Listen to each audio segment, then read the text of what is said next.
Howard awoke in the attendant's arms as he was carried to the counter in the front of the daycare.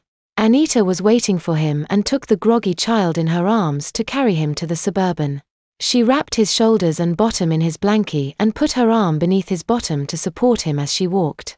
Howard blinked his eyes in the bright sun as Anita strolled through the parking lot and winded her way through the parked cars to theirs.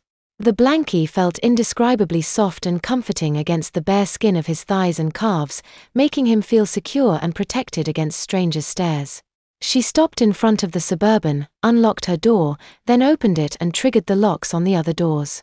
Then she opened the rear door and sat Howard on the seat, and she buckled him in his seat and shut the door, getting in the driver's seat and starting the van. Howard wondered sleepily as they drove away why Anita hadn't taken the time to redress him in his accustomed training pants. As the wisps of sleep cleared themselves from his mind, he realized that he had wet them all and that there was nothing left to wear home.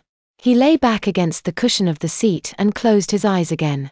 There was nothing of interest for him to see out of the window anyway. He had grown too short to see anything out of the window but the tops of buildings and trees as the Suburban whizzed by. If he hadn't been wearing the seatbelt, he might have moved next to the door and been able to peer over the window frame to see the cars below. Other than 16 or 18-wheeler trucks, the view of the road traffic was hidden from him by his position on the back seat. After a short time, the van slowed and came to a halt as Anita parked the van. She got out and took him from the rear seat, then carried him through the busy parking lot.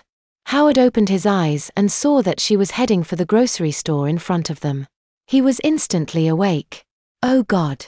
Oh please God, don't let her take me in there.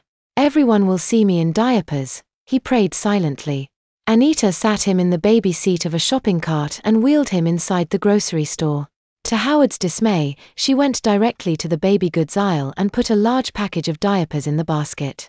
Then she wheeled the cart further down the aisle and began filling the basket with baby food.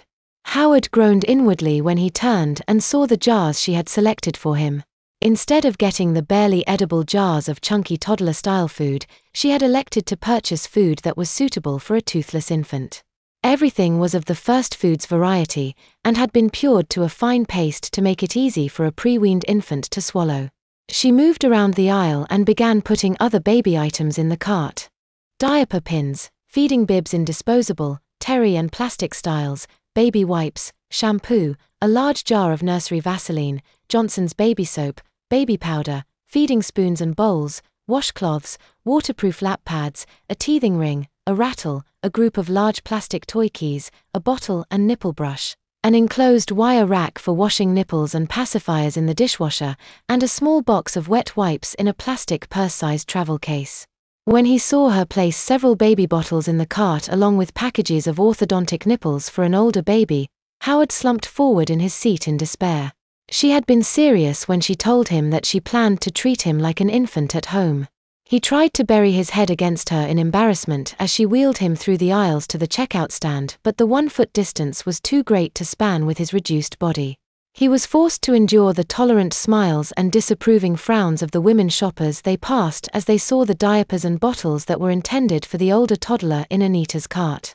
Many of them had older boys who were still in diapers, but allowing a toddler Howie's age to drink from a bottle was highly disapproved of by most women.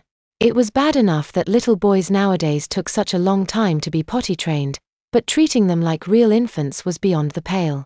The line was mercifully short and the checker too hurried to make any comments